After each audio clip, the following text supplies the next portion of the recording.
Hi guys, it's Marieta, founder of ImmigrationBiz. Thank you so much for tuning in. Today I'm here with Riza, my friend from Philippines, and she's got some questions about how to get entrepreneur visas. So let's do this. Hello, Marieta. Thank you for inviting me.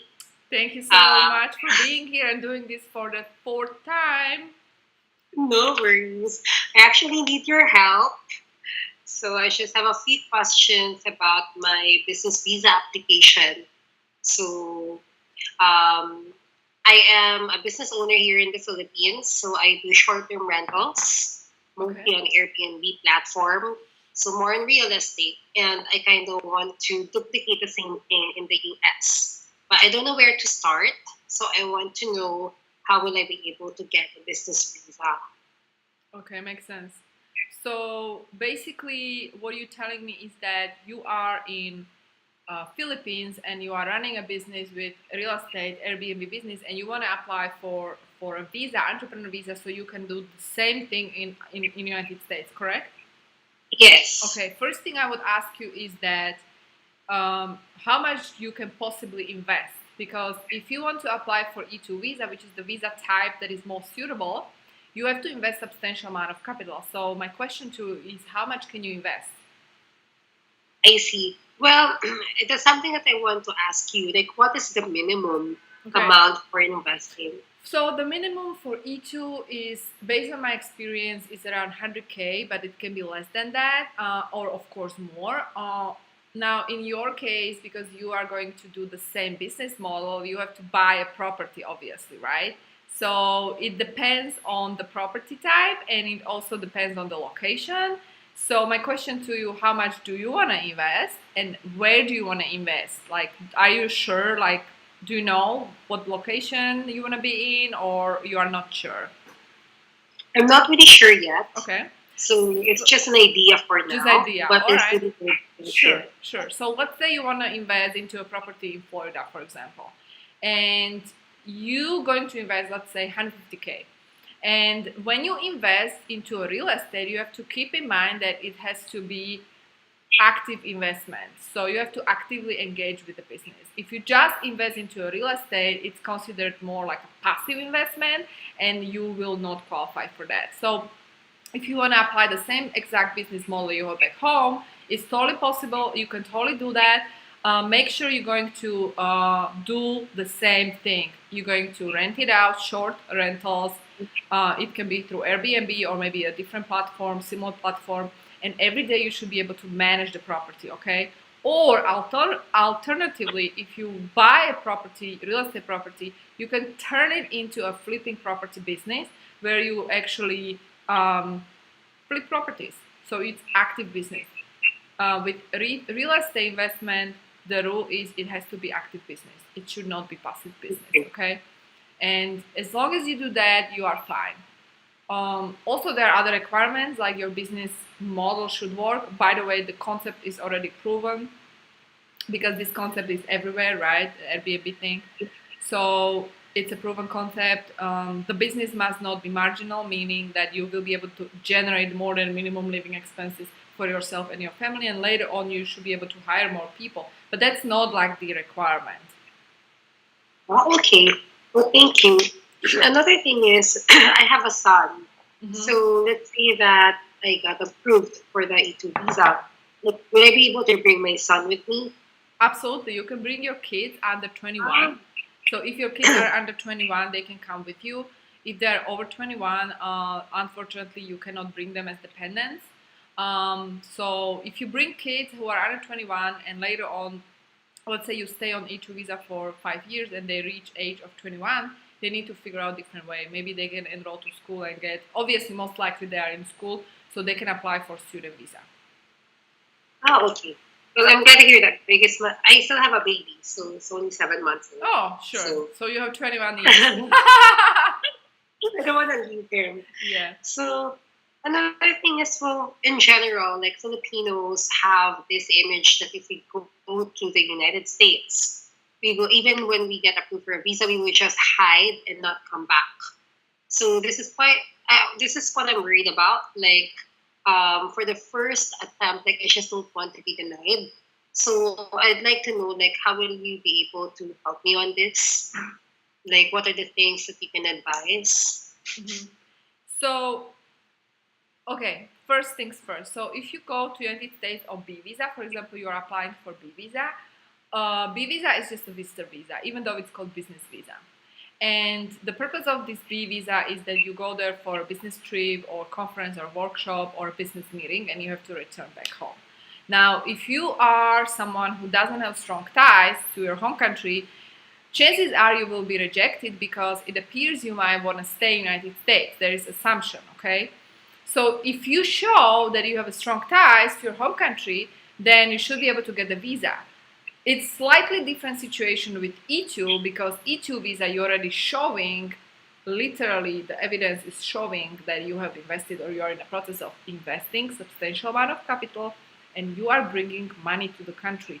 As long as this is legal funds, as long as your business is not marginal, as long as you're actively going to manage the business and the other requirements are met, you will be able to get E2, even though you cannot literally show strong ties, because sometimes with E2 visa, people are selling their properties back home so they can actually gather funds and they can invest to the United States. So obviously you won't have such a strong ties if you plan to invest to the United States, as in the case of B1. With B1 you have to show strong ties, because if you don't have any strong ties, you won't be approved. There is the assumption you will stay in the United States after the visa, actually the legal status will expire, which is 6 months. So think about it this way. You have to show that you need to return back home, and it can be anything. It can be birth certificate of your kid. It can be marriage certificate with your husband. It can be that you run a business, you have properties, you have assets. You need to return because you have a job, so you have a valid employment contract. You just have to show that you have strong ties. As long as you do that, you should be able to get B visa, unless there is a history, travel history, you have applied in the past for B visa and you were not approved. But that is not the case with the E2. Even if you applied in the past for B visa, you can still get E2 because it's a different visa. It's an investor visa. So you are automatically adding value to United States. That is how I see it, I see. Well, thank you. And also, Marieta, how about for us, for some Filipinos who have small business and they want to do it in the United States too? You mentioned that usually for the minimum fund, it should be at least 100K. Like, Right. can you tell us, like, an example when E2 visa has been approved for a business owner who has less than that amount? Sure. It can be less than that if the business model is suitable. Obviously, if you're buying a restaurant, the total investment is 250. You cannot invest 50K if the total investment is 250, because it doesn't make any sense. It's not substantial amount of investment. But if you're starting a small practice, for example, aromatherapy shop, then if you invest 50K, it's enough, because that is substantial amount to run that particular business and generate the income and generate profit. Make sense? So I had a client who actually started aromatherapy place. She invested 50K and she was approved. It was actually a while back in 2000. Anyway, I don't remember, but it was a long time ago.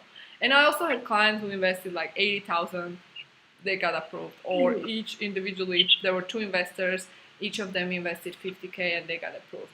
So if you are a small business owner, you don't have a lot of money, then you should be able to get a visa even if the investment is less than 100K, as long as it makes sense, business sense, as long as the amount is substantial for operation of your business. Obviously, if you're going to start a hotel and going to invest 80,000, you're not going to be approved. Doesn't make any sense. It's a speculation. And also keep in mind that if you invest, you have to be in the process of investing, or you have to show that you have invested and your funds are committed. So that doesn't mean that once you get E2 visa approval, you're going to withdraw the funds and send them back. That is speculation and you will not be approved. And obviously the funds must be coming from a legal source. Okay, that's super clear. So thank you so much for adding value to us. Like, here in the Philippines, like, it's so difficult to find someone like you who is really reliable when it comes to information like this. So we came across your program online, and if you could actually share it to us through this video, like what can you do for us if we join your program? Okay, so right now, two options if you want to work with me. You can either work one-on-one with me. I only take 2 clients per month for work one-on-one with me, and usually it's a commitment between 6 to 12 months because I actually take the client from the idea to actual business and I help them to actually grow the business as well. So I don't just do the visa and I don't just do the incorporation service. I do the entire thing. So you go from idea to actual business that is profitable.